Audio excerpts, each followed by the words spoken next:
of a year-long series conducted by the Mitchell Center on the topic of free speech battles, which investigates the role of free speech in a democratic society.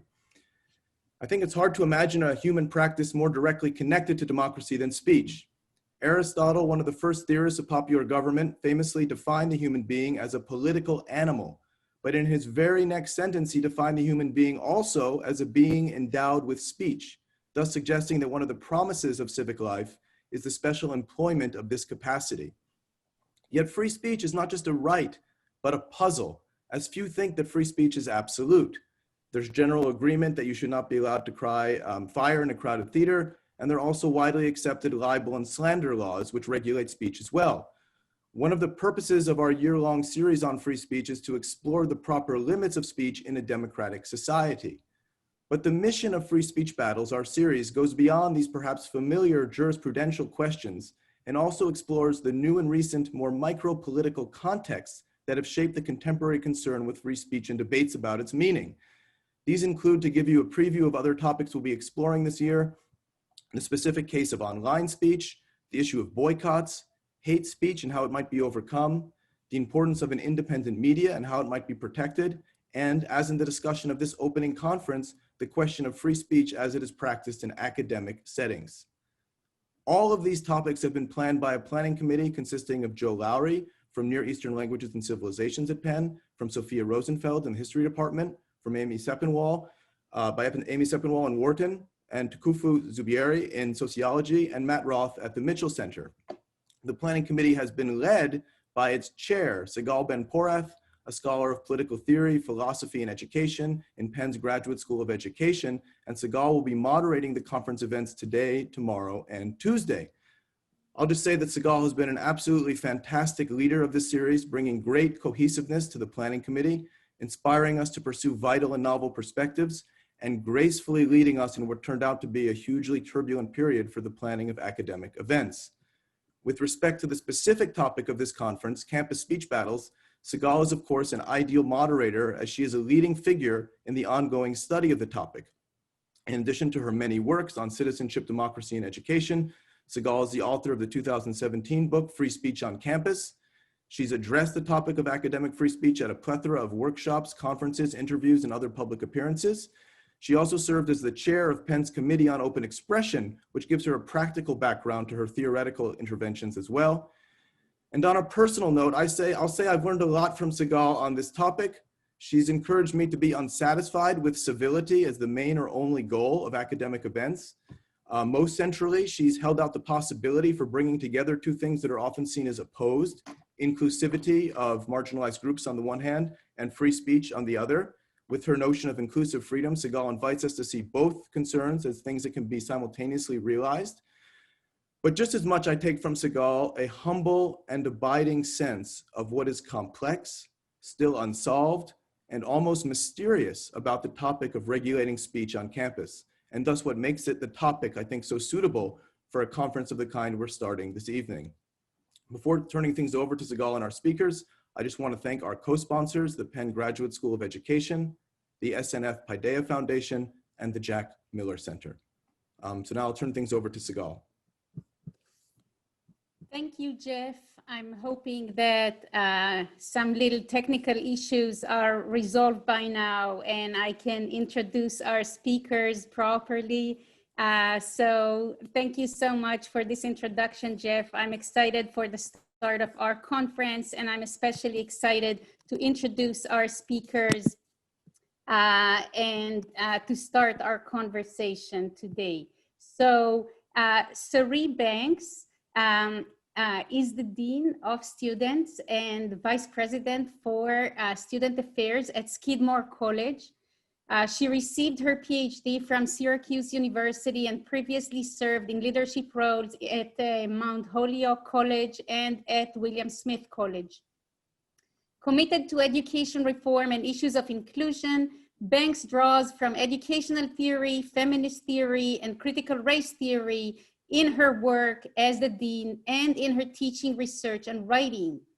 Her 2009 book, Black Women Undergraduates, Cultural Capital and College Success, expands the theoretical concept of cultural capital and provides practical ways for higher education institutions to be of service to all students.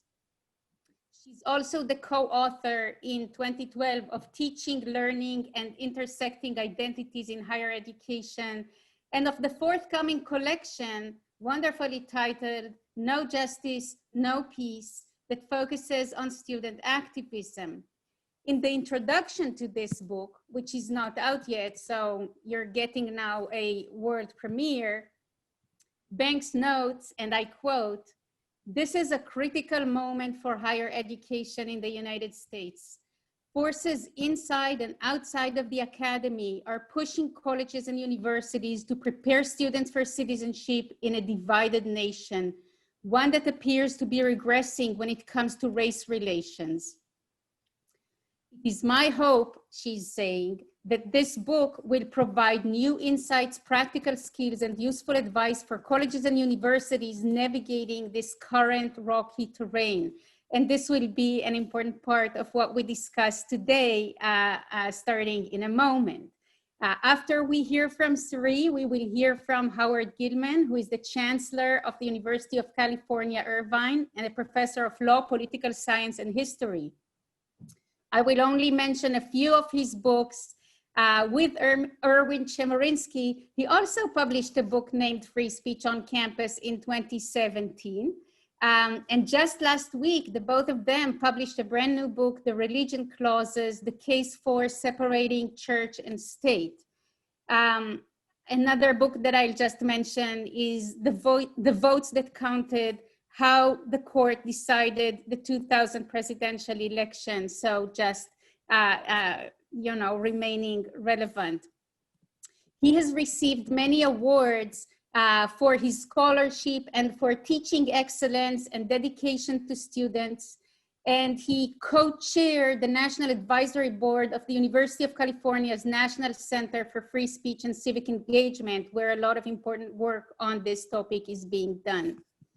In his 2017 book, Free Speech on Campus, Gilman and Chemerinsky state, and I quote, "As teachers and university administrators, we have personal stake in the recent debate concerning freedom of speech on campuses.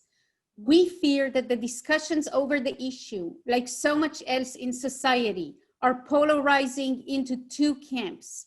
One derides all efforts to protect students from the effects of offensive or disrespectful speech as coddling or political correctness. The other side believes that free speech rights are secondary to the need to protect the learning experience of students, especially minority students. We wrote this book," they say, "because we believe that both sides are right and wrong. They are right in that both equality of educational opportunity and freedom of speech are essential for colleges and universities. But they are wrong in thinking that one of these objectives can be pursued to the exclusion of the other. Colleges and universities must create inclusive learning environments for all students and protect freedom of speech." And in the discussion today, of course, we hope to hear more both about this idea and about its enactment in today's challenging context. So before I turn the microphone over to our speakers, I just want to make a quick procedural note about the discussion. After we hear from Cerri Banks and then Howard Gillman, we are going to have questions from the audience. We have a couple of Penn classes in attendance. So if you are a student in Professor Seppinwall's Legal Studies 221 or in Professor Rosenfeld History 133, or if you are a Paideia Fellow, please identify yourself as such in the Q&A so that we can prioritize your questions. We are hoping to start with student questions after the initial statements, and then we will open for the broader conversation. And now I will invite our speakers to make opening remarks, basically attending to the following general question. How has your campus or campuses in general changed this fall in terms of the atmosphere around open expression? Do you see the issue as subsiding or intensifying or shifting? Cerri Banks, I'm sure everyone is joining me in welcoming you to the conversation, please. Thank you so much. I've been looking forward to this for quite a while, so it's nice to actually be here. We had looked forward to doing it in person, but I'm glad we were able to do it over Zoom. I want to say thank you, Sigal, and to all the organizers of this event. I also want to say thank you to the audience, and particularly the students that are here today, to thank you for all the work you do to push us to be better at our campuses and universities. And I thank you and look forward to all that we will discuss and learn. Your question, Sigal, is a great one to start the conference. As I looked at it, I thought to myself, I would love to be able to say that some of the challenges were subsiding. That is not the case. I actually see the atmosphere as both shifting and intensifying. Shifting out of necessity, intensifying in response to everything that we see going on in the world. I say shifting out of necessity because the COVID-19 pandemic has shifted our organizations in really significant ways. Every part of our colleges and universities has had to alter around access, participation, health and safety guidelines, how we live, how we teach, how we learn, the mask wearing, the sanitation, the social distancing, creating testing sites. That has not been a part of, though many of those things have not been a part of campus culture historically. And yet we have had to shift our policies and our practices in order to accommodate.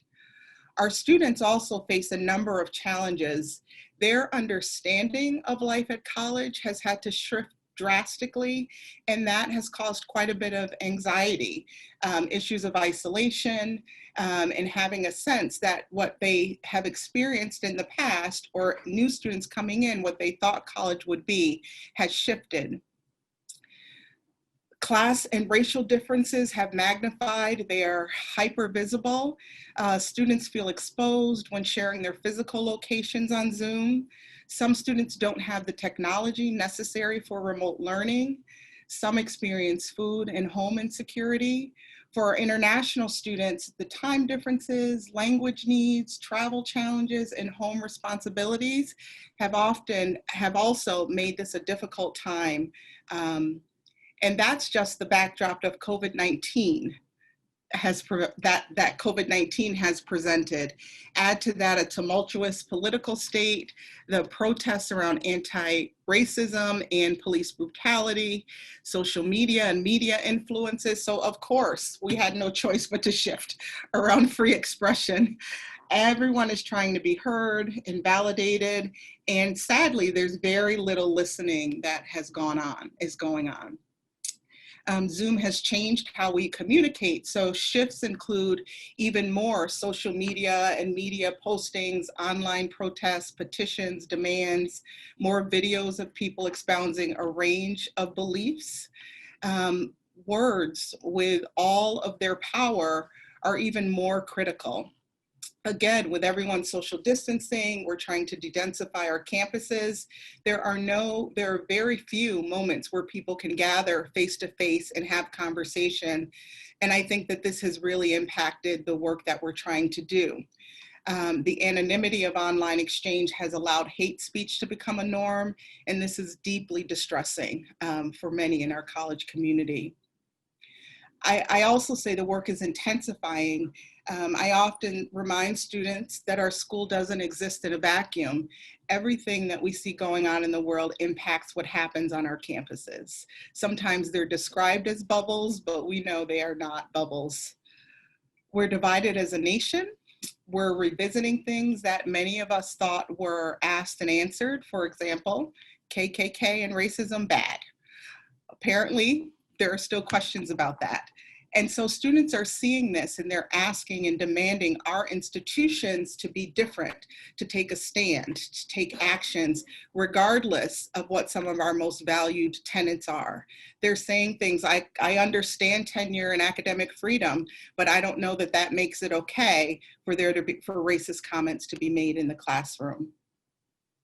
Students are asking us how we're going to keep them safe when exercising their free speech is met with hateful rhetoric online from community members, and having to tell them sadly that the type of safety they are asking for doesn't exist. And so how do we help them through the fear, the insecurity that comes with uncertainty and the feeling that things are somewhat out of control? For me, it's been difficult as an administrator to see the challenges students have had with the complicated layers of free expression. I've seen them wrongfully accused of malicious intent. I have seen institutions, in an effort to maintain the status quo, expect students to manage reactions and nuances that any review of the comments on an article or blog would show that most people have not been able to manage. And I argue that our students often do it better because they're living in situations where they have to engage regularly with people that feel differently than them. This adds to that intensity. And I understand, I feel similarly about the seeming past that free expression gives hate speech.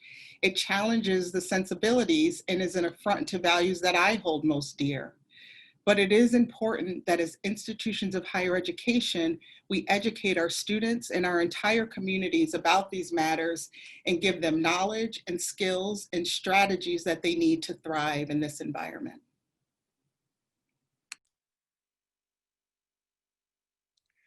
Howard? I wasn't sure if Segal was going to come back, but I'm happy just to get started. Sorry, I was trying not to take up too much space, but thank you so much, Cerri, for these initial comments, very helpful. And please, Howard, I'd love to hear your thoughts as a start. Thank you so much, Cerri. I agree with everything you said, but before we violently agree with each other, I just want to thank Segal. I want to thank everyone at the Mitchell Center, everyone who's joining us, especially the students. I'm really looking forward to the conversation and to the questions and comments from students and others. The question asked us really to think about what might be changing this fall. And so just to set the table, let me mention 5 things that I think are really different this fall. Some of them are a bit familiar, but I think it really does frame the circumstance that we find ourselves in the months and maybe the academic year to come. You know, obviously, especially distinctive this fall, we all know, are the conditions of the pandemic, the urgency around racial justice protests, and especially the need to address and confront anti-Blackness, and a close and bitterly divided and high-stakes presidential election. And so, you know, within this context, the first point I'd make is that the pandemic requires new thinking about how to encourage and support student political engagement, including get out the vote activities, as well as protests, in a way that hopefully is consistent with maintaining campus health and safety. The normal ways in which we work with students about protest opportunities and working with the administration and getting out the vote, it's very different in an environment in the context of the pandemic. And so institutions have to adjust, and I hope students are pressuring their institutions to help them figure out how they don't have to remain unengaged at a moment when engagement seems so vital on so many fronts. The UC National Center for Free Speech and Civic Engagement has a monthly newsletter. We've devoted a couple of those newsletters recently to these topics. Expression and engagement during COVID-19 is one newsletter. Most recently, we did one on supporting student activism in this context. And I just think campuses should be putting these questions on the table for students and their leaders. These materials might be helpful. Also great, as I mentioned in my short essay for the conference, is Nancy Thomas's Institute for Democracy in Higher Education, and especially their recent report entitled Election Imperatives 2020, A Time of Physical Distancing and Social Action.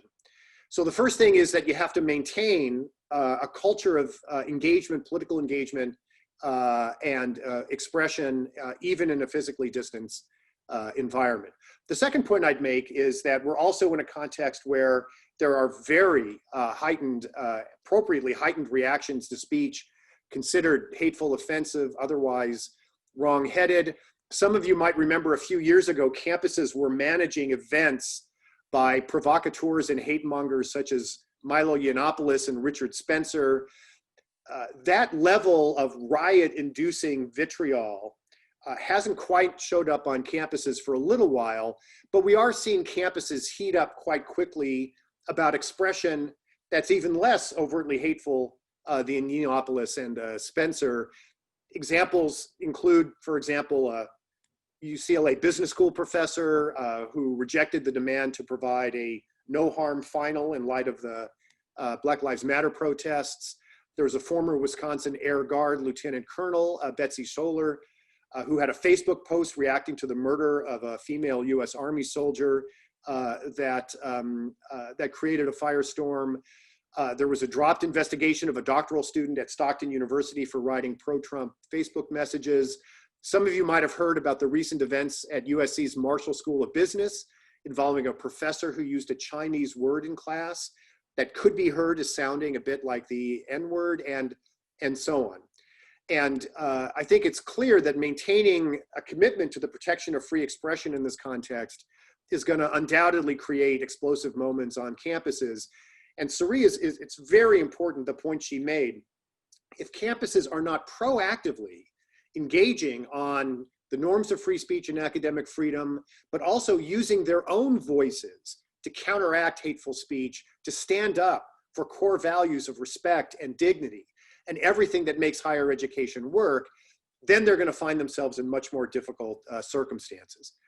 The third point I'd make is that campuses are also under scrutiny by offices of the federal government, who, for example, are reopening investigations, in this case of Rutgers University, on the grounds that the university may not have done enough to control or respond to anti-Zionist speech on the campus, with the justification based in part on the Department of Education's new adoption of an expanded definition of anti-Semitism that included certain criticisms of Israeli policy. The Department of Justice has also intervened in cases involving universities that adopted bias response teams that were designed to help students who've experienced potentially prejudicial acts. The University of Michigan, for example, had to settle a case after a Department of Justice intervention, and included in that settlement was an agreement to disband its bias response teams. So we're having conversations on campus, but we have to understand that there are layers of attention to these conversations, including much more active involvement of the federal government and federal judges. The fourth point I'd make is that you'll recall that Oberlin College lost a libel verdict in a case involving student protesters who accused a bakery owner of racism after a perceived overreaction to a shoplifting attempt. Oberlin's eventual damages in that case totaled $31 million. And so there is now a background question on campuses about whether campuses have to be more careful to not provide rhetorical or practical support to student protesters out of fear that campuses may be sued by people who think they're being unfairly targeted. And then finally, a few weeks ago, the Department of Education finalized rules governing free speech and religious freedom on campuses, which include threats for the loss of federal funding for universities that are sued for First Amendment violations in court and lose in a final non-default judgment. So universities now have to wonder, in an environment which is also hyper-vigilant about suing universities, and where the rules are very uncertain, that if people sue in an environment where the law is not clear and a federal court determines the outcome of the case against the university, that suddenly now there could be an entire loss of federal funding for that university. So it's a complicated context. There's a lot more going on, but those are just some of the ways in which I think this fall feels distinctive. Thank you both so much for these opening remarks. And I really think it's quite instructive to hear how, despite the fact that you're working in two very different contexts, right? Skidmore is a private, small liberal arts college. UC Irvine, of course, is a different context altogether, both geographically and in terms of its governance and size. And it seems to me that you are concerned about and that you are facing some similar challenges this fall, and some of them obviously have to do with the pandemic, and we'll try to talk about that in a moment. But some of them really have to do with some of the, as Cerri started us off by saying, the shifting conversation in regards to open expression. So I would want to suggest that we start off by hearing some question from students, and then I think Jeff might raise a question, and I of course have some questions, but Amy Seppinwall will offer us a question from a student. Go ahead. Yes, I'm very delighted to be able to do so. And for those of you who are students and have questions, please feel free to enter them in the Q&A. Let me start with a question from Matthew Jortberg, who's a student in History 133. And he asks, how should campus administrators respond to scenarios where a heckler's veto makes holding an event unsafe? So again, what should campus administrators do when other students are going to protest an invited speaker and maybe even do so to the point where safety concerns emerge? Cerri, me or you first? Me? Okay, thanks a lot. So Matthew, thanks. It's a very important question. Universities in the wake of sort of the modern new focus on free speech on campus, which really dated back to around 2015, eventually got to a point where they would say that they believed that free expression should occur and that they were not going to punish or silence people merely because of the expression of a belief. But students that felt that that wasn't good enough then often responded by saying, well, if the university's not going to shut this person down, then we're going to shut this person down. And I understand the impulse, but I do think that for institutions of higher education that have to be, I think, foundationally premised on the notion of the free expression of ideas, that it undermines free speech as much to allow other people to disrupt, for example, an organized university event like a speaker coming in, as it does for the university simply to not allow that event to occur in the first place. So one of the things, Matthew, that I think is important is that universities should think very carefully about adopting what we call at UC Irvine a disruption policy. Most campuses have policies against disruption, but they were, as of a number of years ago, very thin. And if you want, you could Google UC Irvine disruption policy and it'll come up. We spent about a year and a half consulting broadly within the university community with our student leaders. We promulgated initial rules and got feedback from the campus. The end result was to establish the proposition that you're not allowed to shut down the speech of others. No speaker is entitled to a perfectly cooperative audience, right? So you really have to then think about what counts as a disruption and what doesn't count as a disruption. And so make that clear, because some folks, the minute a student decides that they want to object to what a speaker says, thinks that, you have to throw the book at them. You have to have a very clear idea of what it means to really disrupt an event. And then from our point of view, we think it was important to look at different gradations and different circumstances that would lead you to think it was a more serious disruption or a less serious disruption. Because all too much when the culture wars talk about this, it seems like a toggle switch. You're either disrupted and you have to throw the book at someone, or you're perfectly passive and allowing someone to have their say. There's lots in between, and we tried in our policy to capture that. And the last thing I'll say is, because we're educational institutions, you need to have built into your policy mechanisms for instructing students beforehand and afterwards, where students that didn't know better and didn't understand the policy and maybe acted in the moment are treated differently than organized groups that really try to come in and shut things down. But I will say that increasingly, this is getting the attention of state legislatures around the country. And if higher education doesn't address this issue on its own terms, then we're going to find people intervening in a way that'll be much less favorable, I think, to the mission of universities. So many great points there. Sigal, were you going to say something? No, so many great points there, Howard.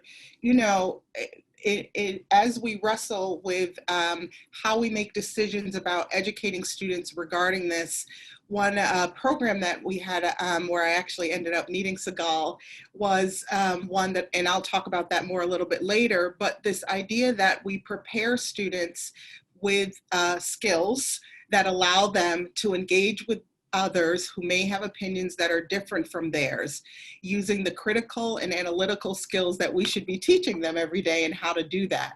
But this has to be proactive work, right? So in our instance, we had done some programming pretty extensive across campus so that when a speaker who was labeled as controversial did come to campus, the students didn't shout her down.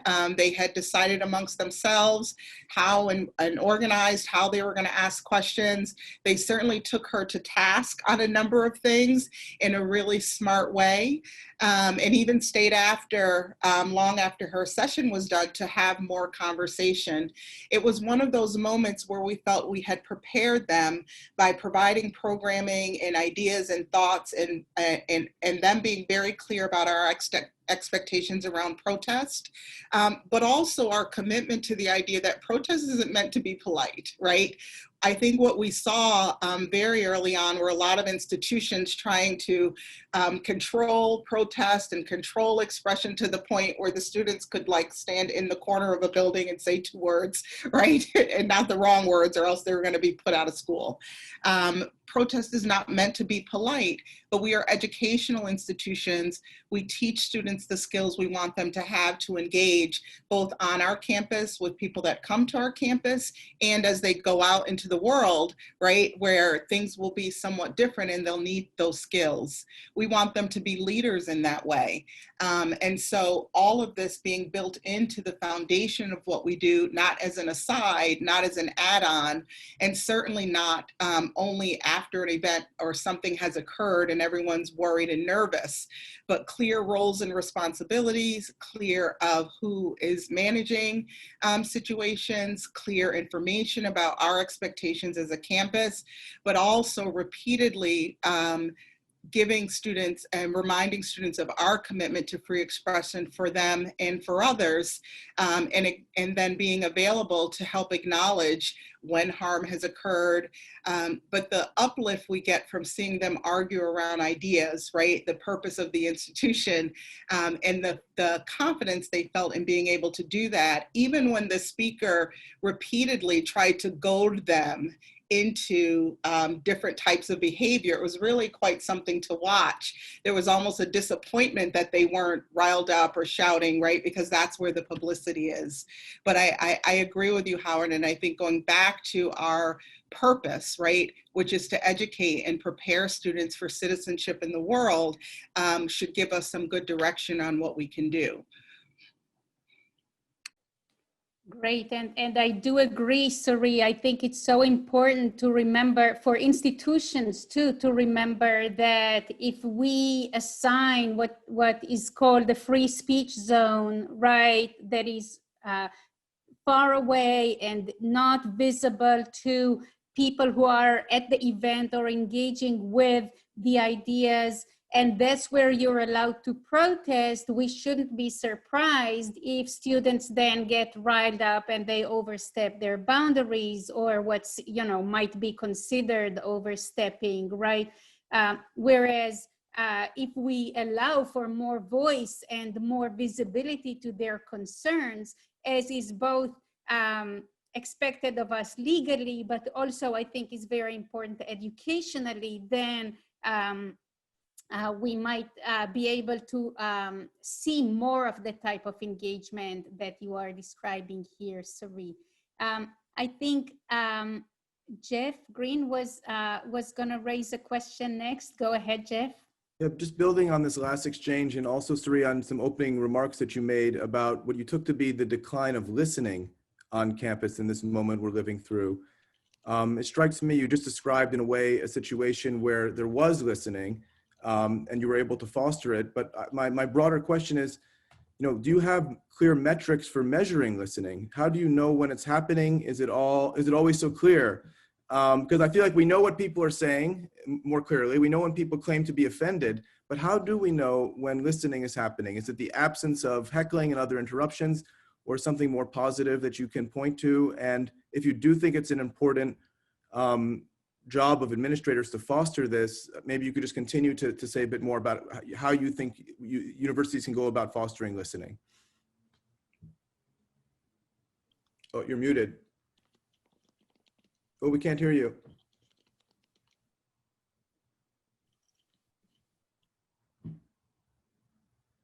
Oh. Okay. So the program that I was speaking about earlier was called Skidmore Speaks, and the first one was about the First Amendment and the meaning of free speech. And you see our illustrious Segal was one of our presenters, Scott Jasek from higher ed. Zachary Wood was a Williams grad who at the college started a club that invited speakers deemed controversial. He was here to talk to students about that experience and doing that and why he did that. And then we had Sandy Unger from the director of the Free Speech Project. In between that, we had made a video, students made a campus video about what free speech is and challenges to it. And we held screenings of that. We had people share all kinds of stories. It was an entire campus-wide event. The speaker then that was invited came after this, and students, when we spoke to them later, spoke very directly to all that they had heard during this programming and how that helped them prepare to engage with the speaker differently than they would have before, including managing sort of their emotions around some of the things that this particular person was saying about women and other things. So we don't always know when listening occurs. I think that, our educational mission, we try to measure in all kinds of ways when listening occurs, but I thought that was a good example of it.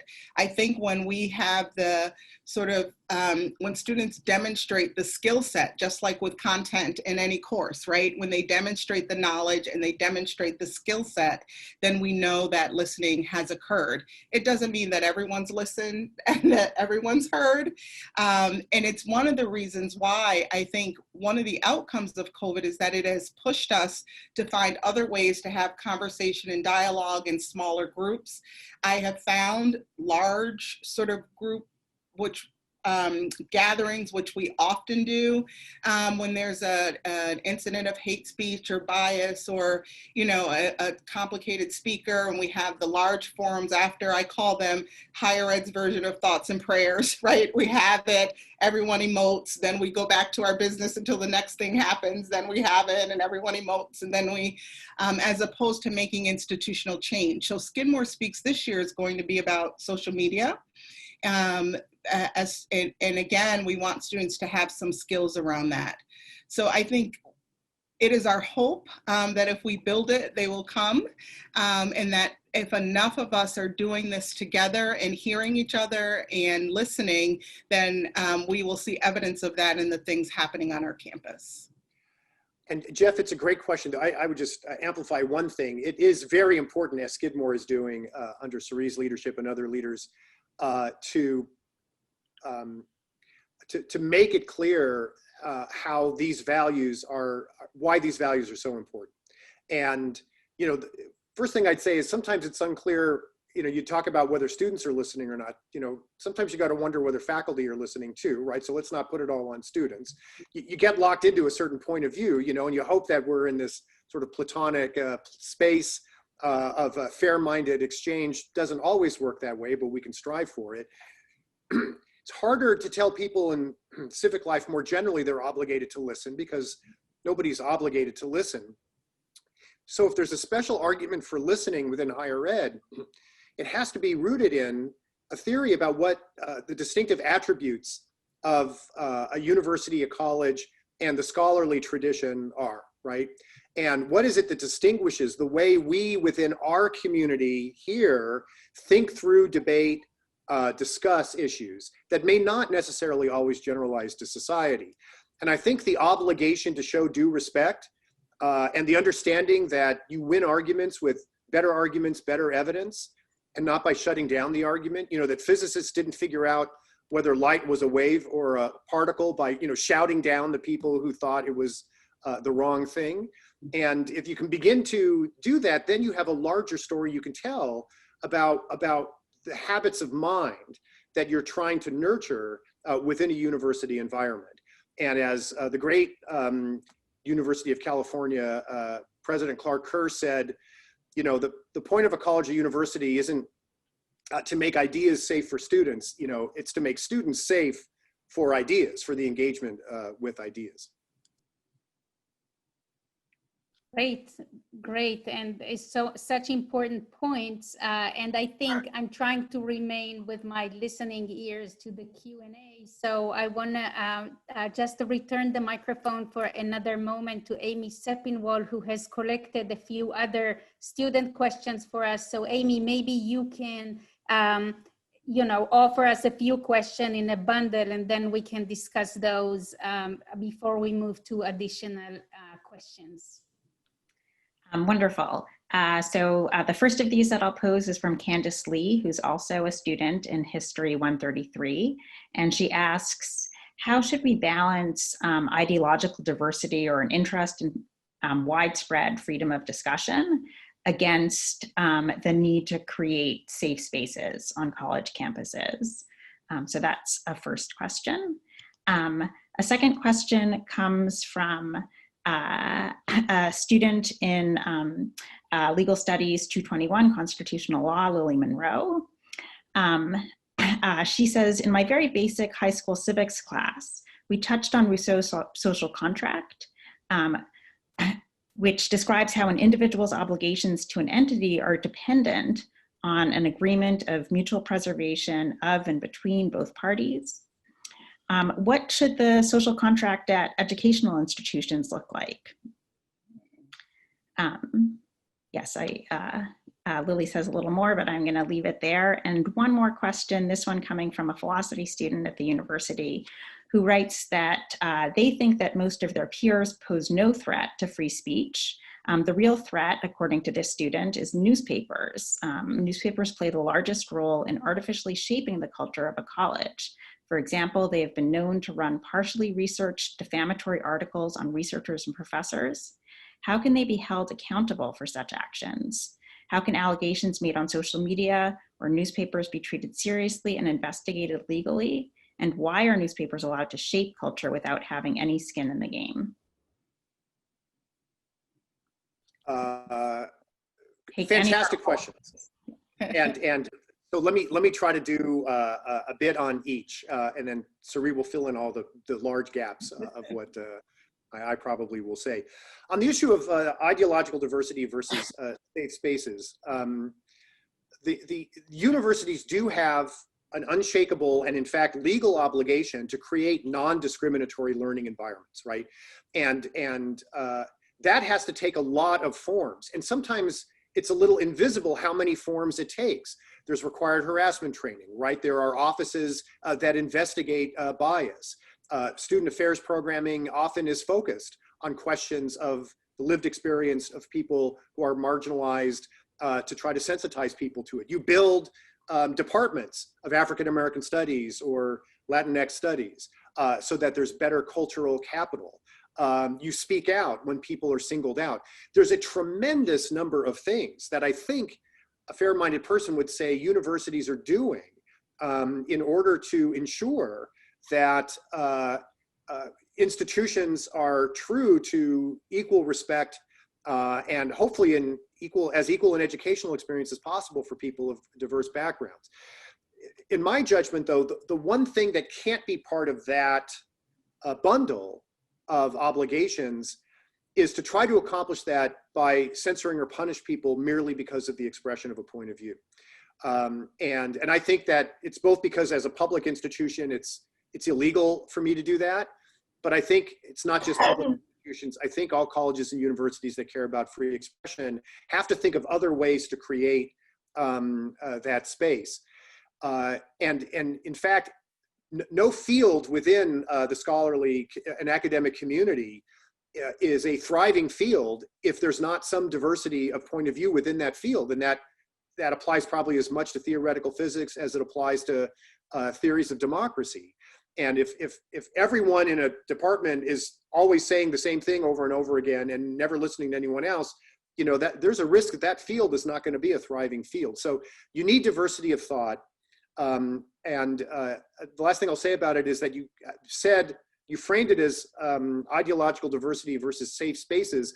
Cerri made the point early on, which I think is exactly right. We're dedicated to your safety, but the one thing that you're not entitled to is a sense of safety in the sense that you won't be exposed to an idea that you don't like or that challenges your beliefs. That can't be a kind of the sort of safe space that we're talking about at a university. So I don't think that you would want to be entitled to that. There's a lot of things you can do from the ages of 18 to 22 where you're never exposed to an idea that you don't like. But the one thing that you shouldn't do, if you want that to be true, is go to a modern American college or university. And the social contract, I think the social contract is that we are a community that is dedicated to generating knowledge that serves humankind. And that we curate knowledge, we create knowledge, and we transmit knowledge. And that if you enter this community, you are entering a community of scholars who are dedicating themselves to excellence in thought, to not assuming that anything is dogmatically true, and that always tests the case of truth through argumentation and the like. And that, I think, is the foundational social contract for the modern university and college. And if we can keep that alive, you know, I think that would be a good thing. Sorry. And by the way, as for newspapers, No, go ahead. Cerri, do you want to do newspapers? You know, listen, if you think the newspaper, you know, is a place where there's irresponsible work that's happening, first of all, if they truly defame someone, you'll find out that just because you're running a college newspaper, the laws against defamation and the like, if you think that they don't apply, you'll probably find out that they do very quickly. If a student body, by the way, no longer thinks that the newspaper is serving the interest of a student body, if that newspaper is actually supported by student fees, there might be a process, a student government process for deciding where student fees should go. People should be free to decide if that's part of how student newspapers are organized in your institution, whether that's a wise thing. And then, you know, if it's not against the law and it's still there, you can't shut it down. The best antidote to views that you think are wrong-headed, stupid, or poorly argued is to use more speech rather than enforced silence. So I'll start with that newspaper question. Both, you know, I think my larger answer is with newspapers sort of outside of our institutions are part of the same world that we all are living in, right? And so they will make choices, sometimes connected to their own ideological stances, what they think viewers need in order to sell papers. There's an entire political economy around newspapers. So they are convoluted, but it is a place where you could use your voice, right? And you could also address the political economy piece and not spend your money or your time or energy, right? Looking at them if you so choose. But you know, our current editor of our school newspaper is a woman of color. She's been really diligent about encouraging a wide range of students to contribute to the paper, both students of color, students from other marginalized groups, both articles and opinion pieces.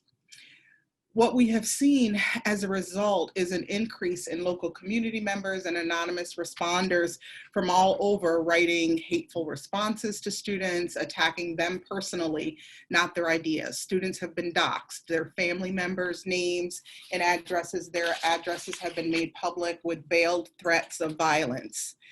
we recognize that this is part of the larger attack on higher education and this idea that we are bastions of liberalism.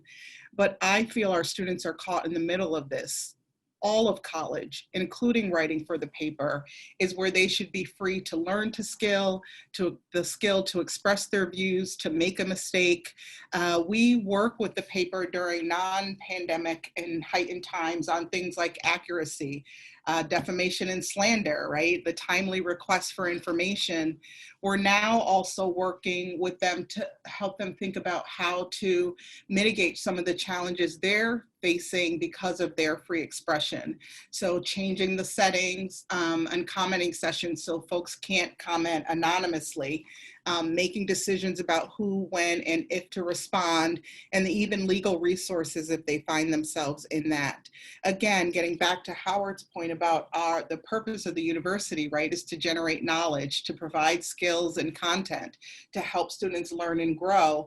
And this is another one of those places where I think we see outside agitators sort of harrowing in as if they are presenting the New York Times. There are also challenges among groups of students, right, who presents in the paper. And so I have been impressed with the work our students have done, both when mistakes have been made to retract statements that were incorrect, but also to educate themselves more around journalistic styles and needs to pay attention to that. I'll go back to the, the ideology and safe space. I struggle regularly with the idea of safe spaces.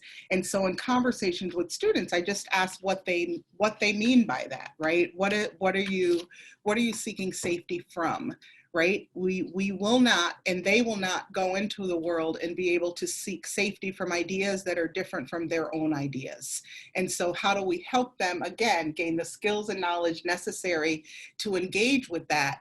It is a struggle. I have seen students completely demoralized, and I have often talked to them about how they use their time and energy, right? If you use your time and energy trying to never hear anything different, that's a lot of your heart, head, and soul during a time when you could be learning and taking advantage of all the opportunities on campus. So how do we partner around issues that are challenging? One of the things, Daryl Smith, she wrote the book, Diversity's Promise for Higher Education. There have been a couple. I always loved her example where she talked about infusing this type of work into every part of the institution like we do technology. There was a time there were no computers. Most of us couldn't imagine how we would do our jobs today without it, right? No one says, well, don't spend money on those resources, or don't get that new computer, or don't, no one says that. And look at us now, all the Zoom work that, the way we've had to transform everything that we're doing. And so I think sometimes when we see the challenges we do is because we as institutions still have some work to do, right? That often things come to a head when it's the last straw. It's the last piece of a long time of students. And you'll hear it because alums will say, oh yeah, that was going on when I was there, right? And so I do, going back to our opening question and your comments, Howard, we are seeing shifts. We're being pushed to do things very differently. And so I agree with you that social contract is about generating knowledge, sharing knowledge to further, and I always say to help all folks be able to live their full humanity. Wonderful. And I really think, Cerri, one of the things that both your comments and Howard's comments that he started with really highlight is that the notion of safety is really more complicated than people are willing to recognize sometimes, right? Especially when they attack students for like safetyism, right? Or looking to shield themselves from dangerous ideas, right? Sometimes, as you indicated, Cerri, in the description of your newspaper editor and some of the people on their board, sometimes the concern about safety is really more literal than that, right? It's not safety from ideas, it's safety from attacks, right? And so there is a gradation there, just as Howard was saying about disruptions, right? It's not an on-off. It's not, I'm safe, I'm unsafe, right? Or this is a legitimate concern about safety, and this is just whining, right? Which I don't give a lot of credit for, right? But obviously the issues that our students are facing oftentimes are on some kind of a spectrum of concerns, and we have to be able to listen to those. I'm wondering, Howard, if you were looking to make another comment, because there are more questions in the queue. Go ahead. Yeah. Because the point you made about safety is so important. And for students that are interested in the law, there's been an interesting development in the last year and a half. Federal Court of Appeals has ruled that if students find themselves being threatened or harassed in an online forum, and universities wash their hands of it and say it's not their problem, then students have a right to sue those universities for not creating a safe environment for them. I know the case very well because my co-author, Irwin Chemerinsky, was the one that argued the case on behalf of these women students who found themselves the objects of incredible disturbing messages on anonymous social media boards. And the university said, well, what are we supposed to do about it? And well, the point is, if your students are being harassed, it doesn't matter if it's being in one form or another, you have some obligation to ensure their safety. So the only point I want to make about safety is, you're not entitled to a sense of safety that you'll never be exposed to an idea that you disagree with, but you're entitled to so many other levels of safety that universities are really required to respect and understand. Great, wonderful. Thank you for this. And I want to invite next our postdoctoral fellow, Matthew Schaefer, who is collecting some questions for us from the queue and is going to present the next bundle of questions for us to discuss. Matt, go ahead. Thanks so much. Yeah, so my work is in the field of political theory. And one thing that strikes me about these debates over speech is the sort of clash between different frameworks in the first place, just for making sense of how we should think about the answers to these problems, or how we should conceptualize these problems in the first place. And there are three non-student questions in the queue right now that speak to this from different angles, I think. And so I'm gonna sort of summarize those and then try to ask a question based on them that synthesizes them a little bit. The first one is this: given that the judgment of whether any particular speech is offensive or not may be mostly in the eye of the beholder, would you advocate that basically we just adopt First Amendment type, basically identify university principles with First Amendment principles, right? Just say the First Amendment, whatever is acceptable under the First Amendment is also acceptable on campus. This questioner suggests this might sort of streamline some of the legal questions and also help avoid turning administrators into ad hoc like judges over permissible speech. So that's like one question here, is about like the First Amendment as a framework for these questions. The second is this: do you have any advice on how to deal with a well-intentioned comment or question in a discussion that is put in a way that's taken as offensive or insensitive or hurtful? Right. So this is really a question in a very different, more sort of ethical register, I think, about how we understand the relationship between what people's intentions are, right? What they go into a conversation hoping for, and what they, what they're instead perceived as doing, or what they maybe do despite their intentions. And so that's a second sort of approach to this kind of question. And then the third is this: what can we do about the fact that all our thoughts on Zoom or Canvas are being stored forever, right? And I think that this is actually also a really fundamental kind of speech question as well, because what it gets at is that new phenomena related to like digital privacy and data preservation are really changing what the contexts of reception of speech can be, so that we can say something in one context that maybe becomes something else in a different context. And so here we have like three different sort of meta sort of principles, right, for thinking about speech. We have First Amendment versus like intention and effect versus like technological context of reception. And there's a fourth one that I haven't seen a question on yet, but that I think is also like cuts across these, which is the question of employment protections, right? Like to what extent, when we're looking at like faculty speech, for example, would this maybe be better thought of as a question of people's employment security, with maybe broader implications for how we think of like contract protections and things in the university?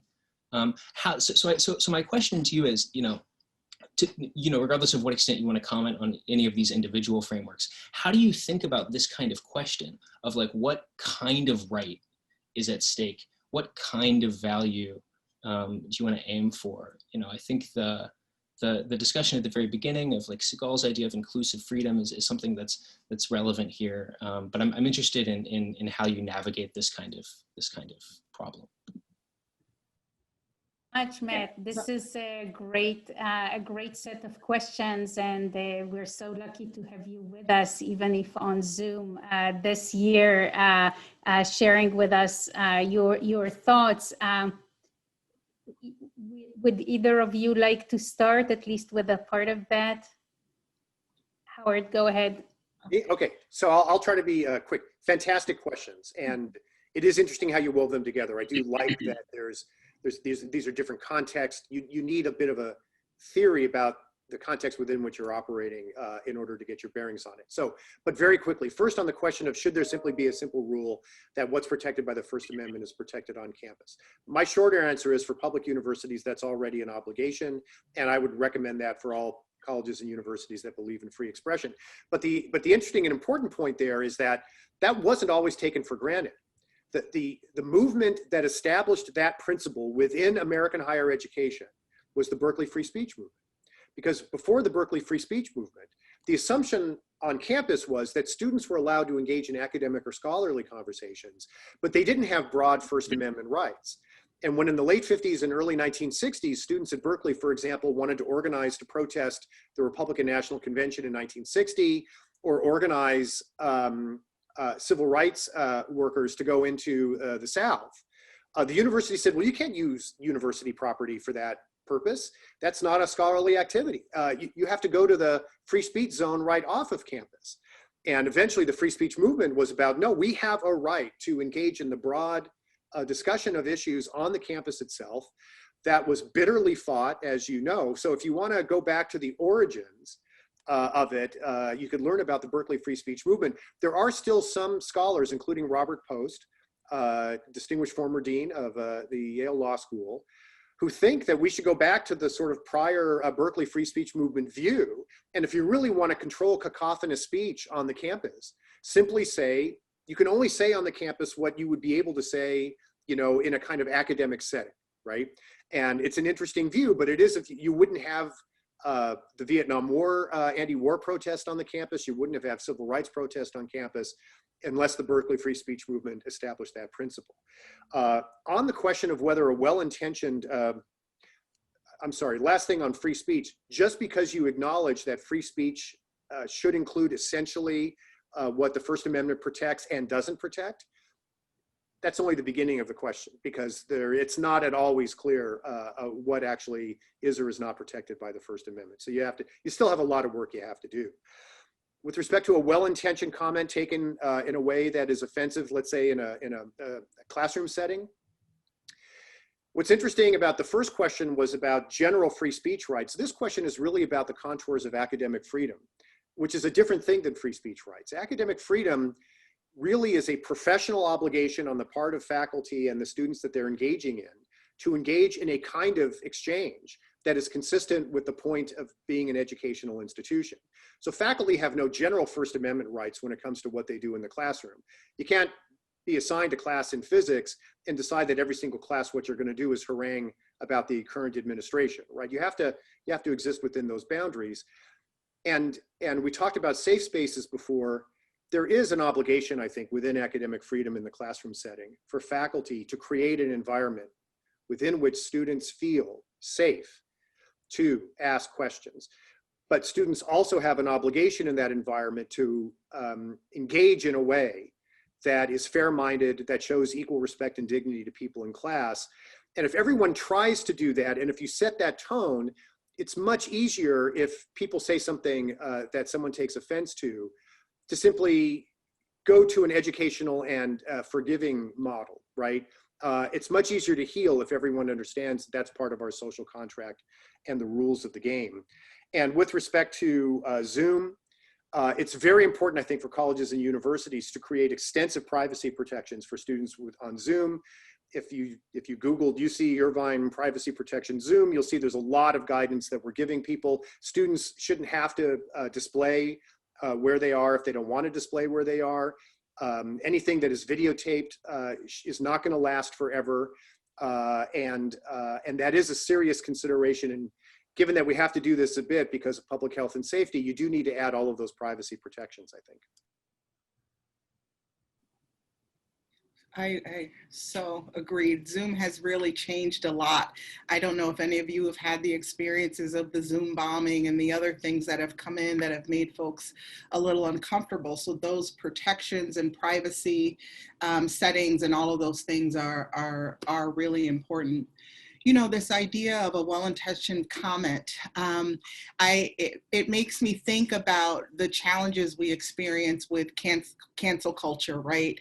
That we aren't giving each other, and it goes back to this idea of listening, we aren't giving each other room to make a mistake, to misspeak, and then learn from that, and then progress. So that sometimes some of the things, Howard, you mentioned earlier, the situation with the professor that was teaching Chinese and the word sounded like the N-word and it became an issue. I think that was a missed opportunity to help students think about how language works, right? That there are words that may sound like words, but there was no intent to use that N-word in the way that we understand it and know it in this country. That being said, and again, the changes with Zoom, this sort of cancel culture has people just afraid to speak. And to me, that hinders any progress that we're going to make. People have said things inappropriately, and we're not talking about the most egregious, intended, nasty, negative things that fortunately I don't believe happen very often in the academy, right? But there are misspeak, people have different ideas and views. And again, it's the skill set. So have you set guidelines for conversation? I'll give you an example. The deans and directors and student affairs, after the deaths of George Floyd, and we had a first day protest on campus, and this news now with Breonna Taylor, one of the things we heard the most, right, when there was a comment was made, or, well, I didn't know what to say to address it. I didn't know how to think about it. I didn't know. And so we decided that as a team, a leadership team, whatever our political opinions or views, we have committed to working with students that have a range of lived experiences, a range that we need to have an understanding of those experiences, an understanding of ourselves, so that none of us can say we don't know what to do. So we've started, we're reading How to Be an Anti-Racist. We've done some introspective autobiographical work for ourselves. We've shared stories around difference. And so at our last meeting, one of the things we've talked a lot about is language and definitions and how we use them, right? And so one person, I got an email after the meeting that said, I think I really blew it. I misspoke, I said, and I don't know, what should I do? And then we decided together, she'd just write the group and said, I said this, it bothered me, I looked it up, it is quite offensive. I just want to apologize and let other people know, because I said to her, other people might not even know, right? And that's what the learning is about. To me, that's the best case scenario, and that can only happen if we make space for people to make mistakes, right? While also holding firm to our values around hate and other things. I wanted to share, and I don't know if people have read What Snowflakes Get Right free speech. It's one of my favorites. It answered some questions for me that I was grappling with. But one of the things, and this is getting to your sort of ideas around theory, he says early on is that in the wake of events in Charlottesville, it has become more evident that hate speech cannot be simply defeated with more speech. It has also become more evident that defending an absolute principle of free speech only works for everyone when the principle of equality is defended vigorously at the same time. And so for me, that is the core of what we need to accomplish. There is a certain amount of privilege that's attached to us in the academy to be able to talk around language and theory in a way. And I consider myself a theorist, and I believe theory leads to action that can move us forward. But there is something about what Ulrich there has stated, right? These two things have to be argued vigorously side by side. So for me, any conversation about, judgment of speech or what we should do or what theory we should follow has to have the vigorous conversation about equality right next to it in order for us to actually fulfill our work and mission at our colleges and universities, in my opinion. Wonderful, great. No, I think these are such important comments, and I really want to thank Matt for sort of like organizing for us a set of questions that go from the theoretical to the more pragmatic, and to thank the participant who I think is Michael Delicarpini, the director of the Paideia program, who raised the question about unintended offense. And of course, the other participants with their questions. There is one other question that I thought I would raise from the queue in case you are willing to engage with it, which is a question from Ivy Hunt, who's asking, how do you as administrators who have given so much thought to these issues, how do you think about, how do you address protests or actions by students against your institution, right? So when the concern is not external to you or a speaker that comes or even a faculty, but the very actions of your institution. I'll note that at the Mitchell Center, we just had an event recently about a student movement that we have here at Penn in regards to some aspects of the relationship between Penn as an institution and the city of Philadelphia. Mm-hmm. So I think the question comes possibly in light of this exchange between activist students and the university. And so we're wondering more broadly with Ivy's question, how are you thinking about that in your institutions? Yeah, it's such a good question. It's so painful when it hits close to home, right? And yet our students, and trying to remember that in their protests, they are pushing us to do better and to be better, right? So we had this year a first day protest that students had organized. We had been pushed to maybe think about that differently. We weren't going to, we were supporting them in that work. And it was both about larger societal issues, but as many of you know, many of the demands are very specifically related to our institutions, about training, about how we support students, about, bias and how we manage bias and all of those things. And so what we have to do is be willing and humble to look at ourselves, to look at our policies and practices, to look at the places we are falling down, and not do that, shamefully or defensively, but look at the places we are falling down and try to get ourselves righted.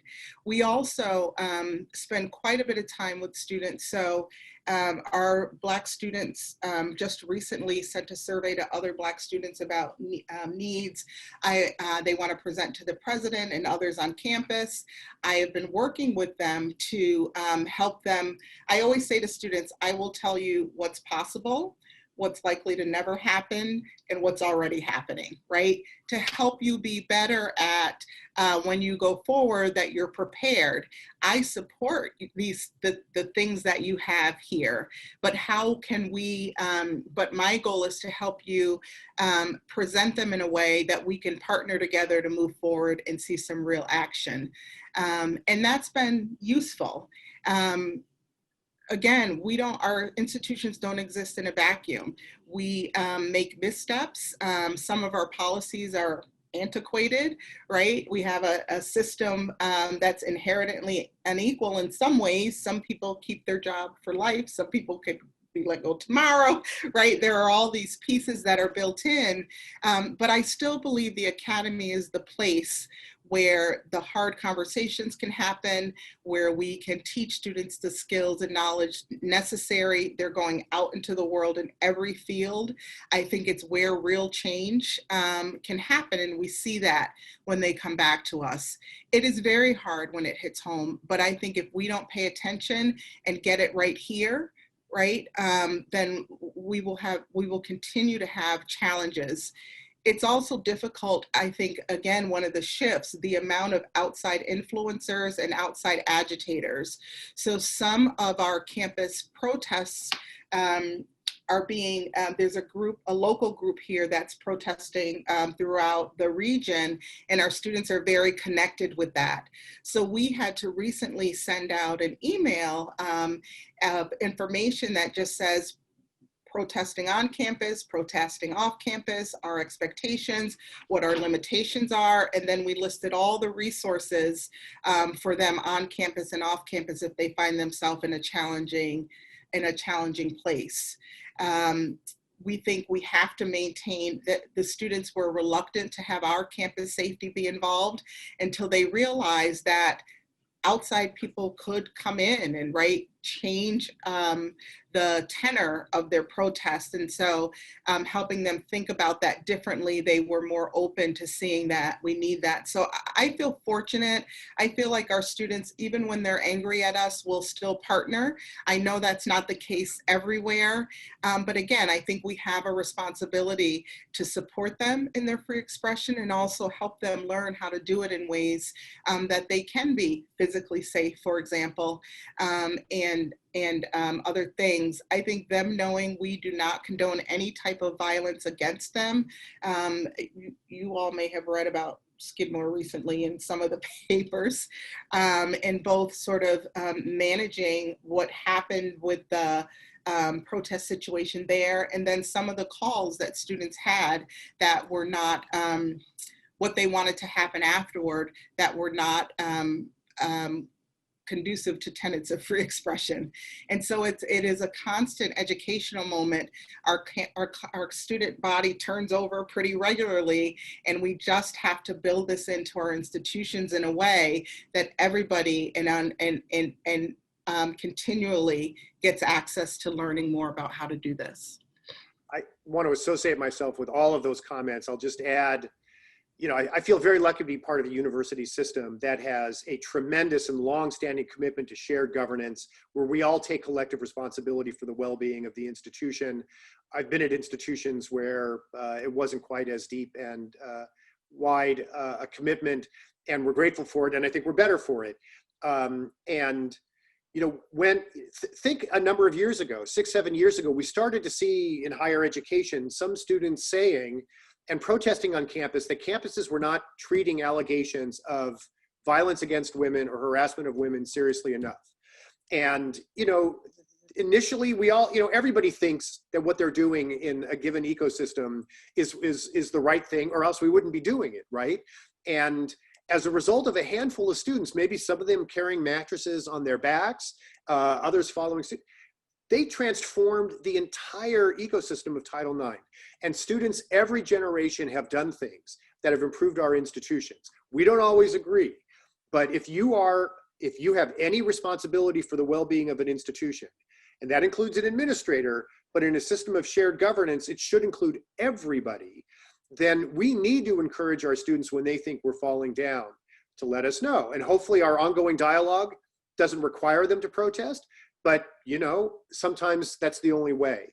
And because students are taking responsibility for how well their higher education institutions are doing, they are then going into the workforce and they're realizing that they have an opportunity to change those boardrooms and those companies and hold those people responsible as well. And I think we're going to see an extraordinary and very positive transformation where what is protest mostly about? What you think is okay is not okay, right? And on so many fronts, what we used to think was okay, it turns out is not okay. And it's usually that next generation that tells people that are a little bit too comfortable about what they learned and what they think is the natural order of things, not from where I'm sitting. And in the long run, that's what makes the entire society better. Wonderful. Thank you so much. And I think we have a final question probably coming from Jeff Green. Please, Jeff. Thank you for the discussion. It seems like as much as you both are really encouraging speech as one of the best solutions to deal with free speech challenges, there's still some limit to, that can't be crossed in your view on campus. Howard, you mentioned the idea that at the ideational level, students should expect to be confronted by ideas that they don't like, but there's also this thing called harassment that universities have to go to protect students for. And so one could ask, where's the line with regard to racist ideas versus racist harassment? Right. But what I really want to ask is not so much where do you draw the line, but what happens for both of you when that line has been crossed, however you draw it.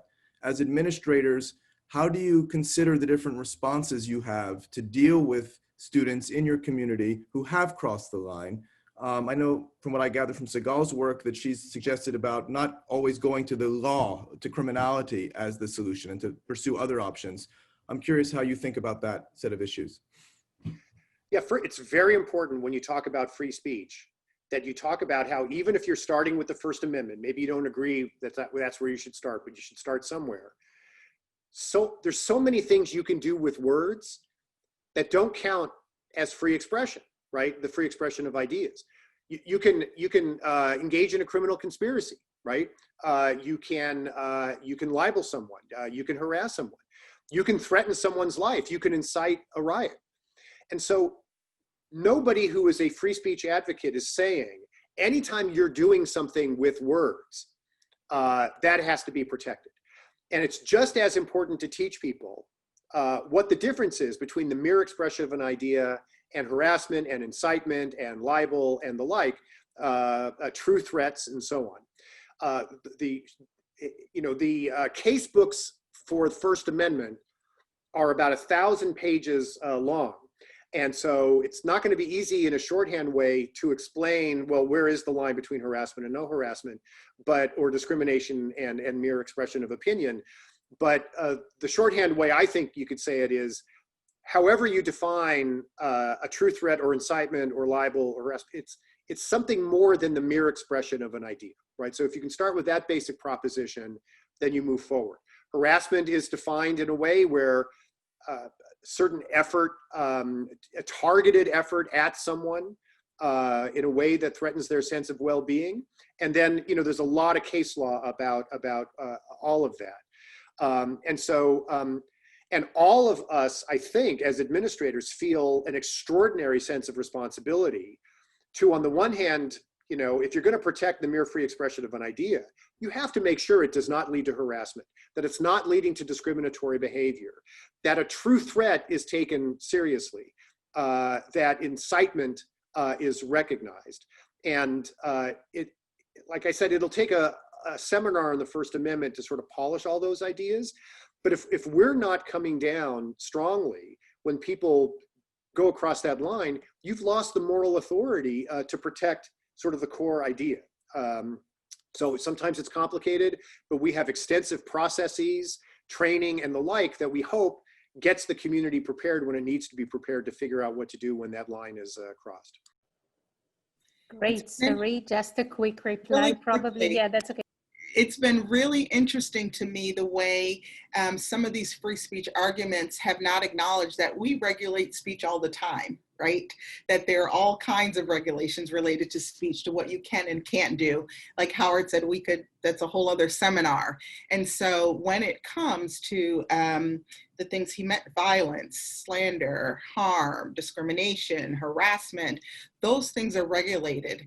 And just quickly for students and on our campuses, we also have policies. Someone mentioned employment before. We have expectations around connection and behavior in use of language that we have built into our system. So it is a myth that free speech means you can just say anything you want whenever you want. We regulate speech all the time.